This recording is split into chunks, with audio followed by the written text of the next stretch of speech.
what are your recommendations to account for stretched working dates if a job requires a background LinkedIn check?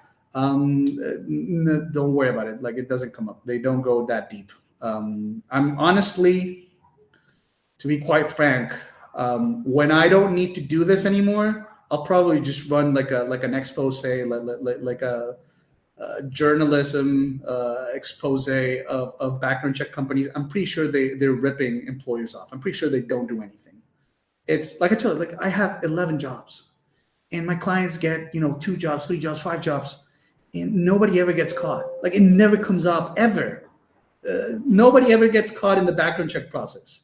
I'm like 99% sure they don't actually do anything. They just hire, they just charge employers saying that they're going to do it. They go, they check the most basic of public records, and that's it.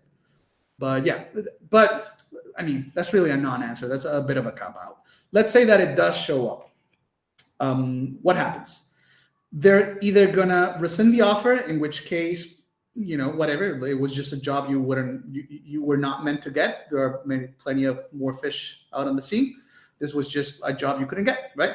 They're not going to rat on you. They're not going to call your boss and tell him about what you did and you were like, you misbehaved, right? Like, this is not school. This was a big topic on the first call, the previous call. People talk about like blacklists and that sort of stuff. Like, that doesn't exist outside of school, right? Like, so they're not gonna like talk. They're not gonna call your mom and tell her that you were that you misbehave or anything of the sort. They're just not. They're gonna rescind the offer, right? Or alternatively, they could just ask you for clarification. They could just tell you like, hey, this came up in the background check. Do you mind explaining what the discrepancy is? And they'll either, again, buy your answer and they'll go like, okay, cool. And they'll take you on board, or they'll rescind the offer. And then you just got to try again until a company until it doesn't happen. But it's not, so at most you just lose the current offer, you'll go back to the way you were before. It's not the end of the world. But like I said, I'm eventually going to do it.